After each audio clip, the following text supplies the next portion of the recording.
Hey, Dan here, and in this video I want to provide some alternatives to joining a network marketing or multiple level marketing company.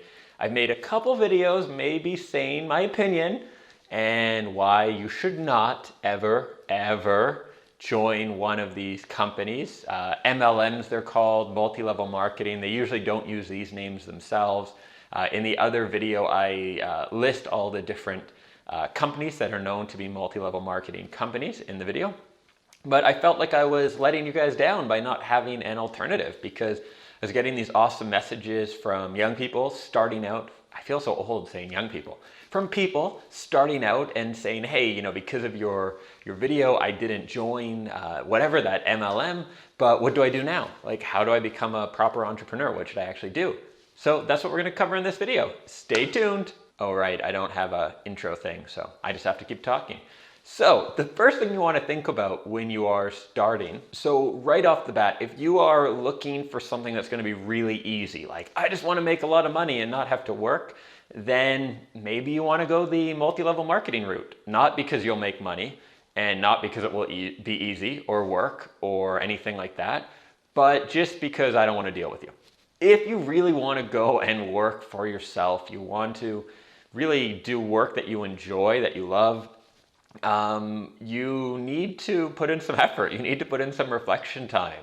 It's taken me a decade to get where I am now, where I'm doing work I love, I'm paid well, like life is just awesome. And you may have to go through some ups and downs to get there, but that's part of life. And it's actually a lot of fun as well, the ups and the downs, because you test yourself, you grow, you evolve. It's awesome. So the first thing to understand if you want to get a high paid job or start your own business or just work for yourself as like a freelancer or consultant is this concept of value.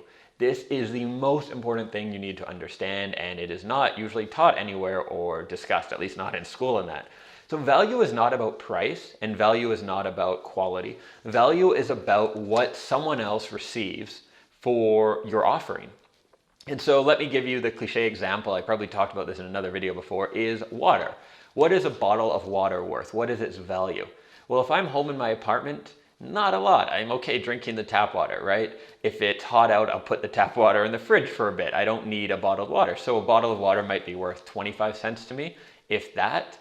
If I'm out and I'm walking around the city and it's getting hot, today I was coming back from a run, right? And it's about 30 degrees outside right now, Celsius, not Fahrenheit. And I bought a bottle of water because I had 10 minutes to go before I'd get home from this run and I was really hot. So it was worth about, let's say, $1 to me, right? Well, what if you're at a concert or a music festival and it's really hot out and you've been there all day and you're standing in the sun? Well, that same water probably is valued to you at $5 and probably that music festival is selling it to you at $5 or more, right? Now, what if you're in the middle of the desert and you're super hot, you've been walking for days, you're on the verge of death because you haven't had any water? You get the point, right? That same bottle of water has different value depending on the circumstances.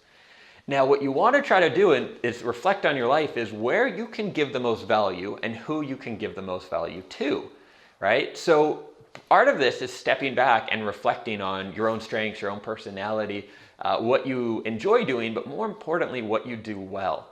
Because figuring that out is most important. So you're not going to find me in this video saying, here's what you should do exactly instead of working, like doing a multi-level marketing company, because there isn't necessarily one job for everyone or one business for everyone. If there was, we wouldn't have a functioning world, right? There's different things for each of us. And so reflecting on what you do well, and then looking at where can you provide the most value around what you do well, and how can you do it in a way that you're going to be paid very well for it. So for example, not every situation will actually compensate us equally. Let's look at teachers, right? Most countries, the teachers are unionized, they're paid a standard amount. So you can have one person who is a mediocre teacher, maybe a terrible teacher. You know who I'm talking to. Grade 4 teacher whose name I forgot because you're not worth remembering. Or you can have an amazing teacher that will shape your whole life. Mr. Weil, Miss Novakowski, thank you for encouraging me and making me feel awesome about myself.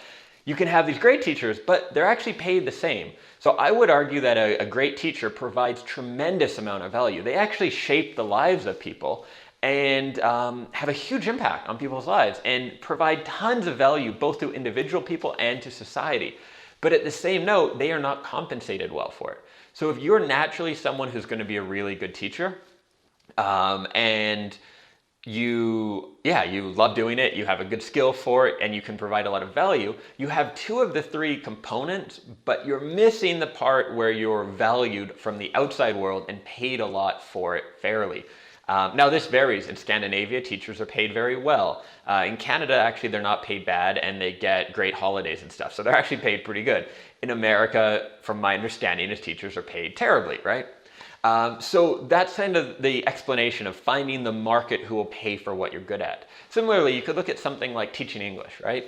If you are a run-of-the-mill English teacher, someone living overseas teaching English to the locals, and you just work at kind of a school for kindergartners or just a general public institution or something like that, you might be delivering a lot of value teaching these kids English. You might be doing really good work. You might be great at it. But if you're not able to provide enough value because the other person is like a child, you may not actually earn that much. Whereas if you, say, did tutoring for executives who needed to do business in English, at that point, let's say you're working with a business executive who earns millions of dollars a month or a year, probably a year, let's stick with that, and they need to learn English for an upcoming summit they're going to be speaking at. So their English has to be perfect. Well, that person, their desire to learn English is extremely high. And if they speak it well, they can end up being benefited for that, being compensated for that, right? Maybe they get a bonus in their company, or maybe they just get to keep their really well-paid job. If they do poorly at that event, they embarrass themselves, they might feel shame, and maybe they even get fired or something like that could come up. And so if you are one of the best English teachers in that city, you better believe they'd be happy to pay you $50 or $100 an hour because they have a lot riding on that situation. So I hope that makes sense in terms of the concept of value. Again, it's something that takes some time to wrap your head around, and I'll link to another video where I go into it in more detail as well, but it's something to really understand. So now, understanding a bit about value, let's look at like multi-level marketing. What real value are you able to bring someone?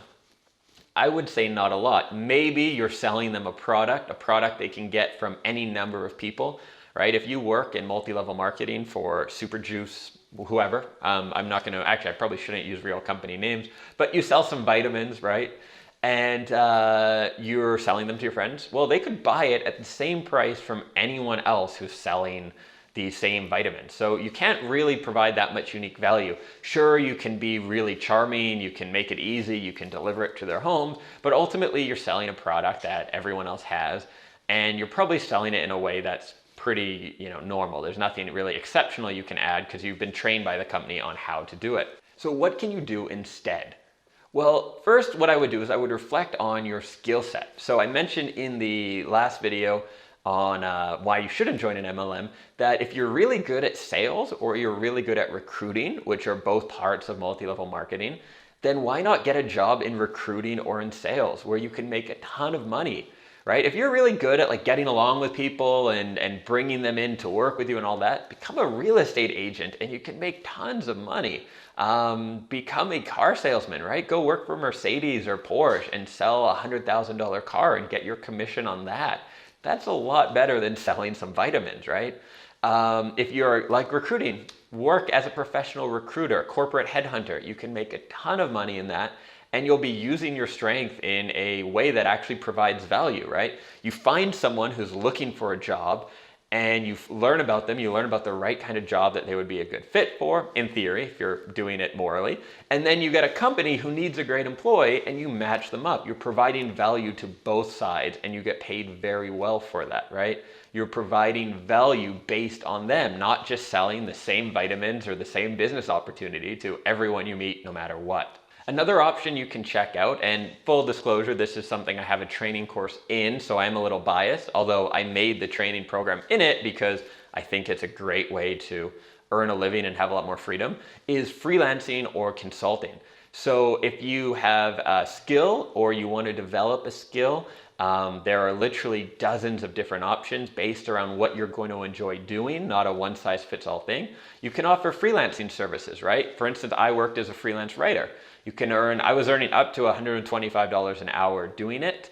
You can earn even more. You will start out earning less for your first year or two for sure. But if you get good at it, you can earn a lot. You don't have to invest any money up front.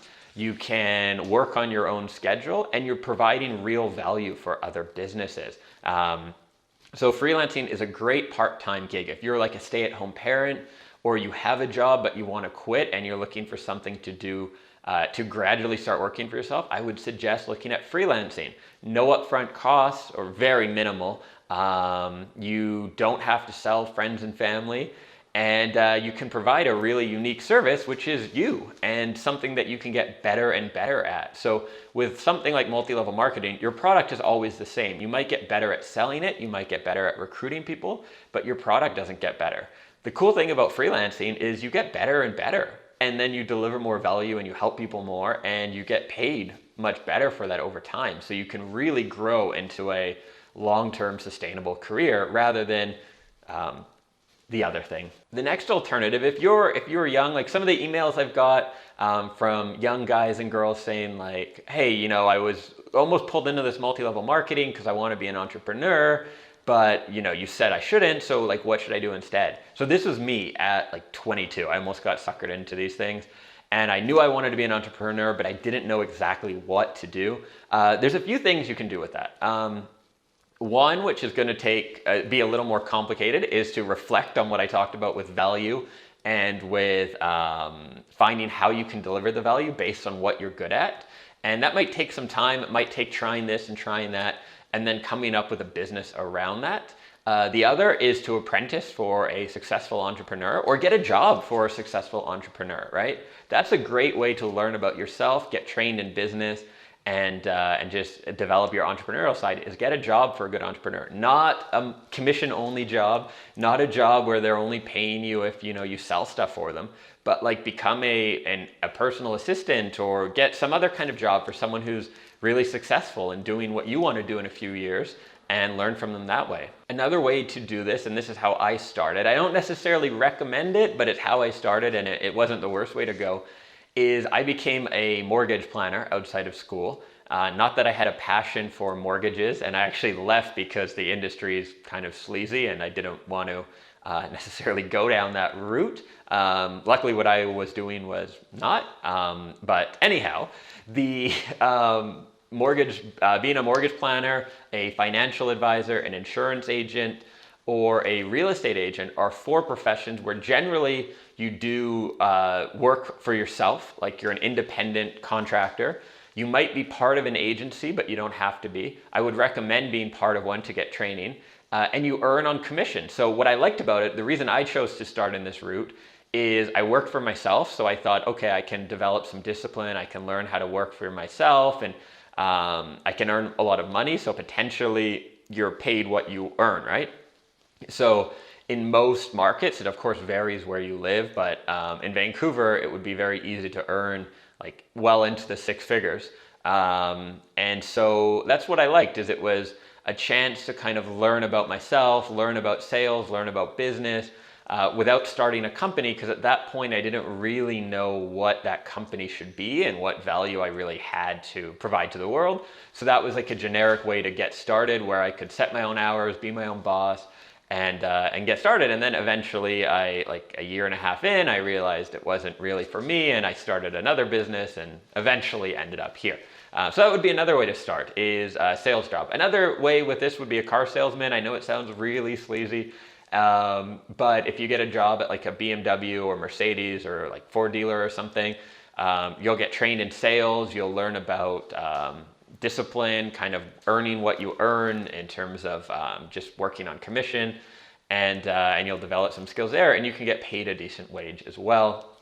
So it depends what you want. I want to just throw out a bunch of different options here to start thinking about. I am a big proponent of freelancing, and at the end of this video, I'll link to the video I do where I dive deeper into the concept of value and how you can then become a digital nomad or a freelancer, working for yourself that way.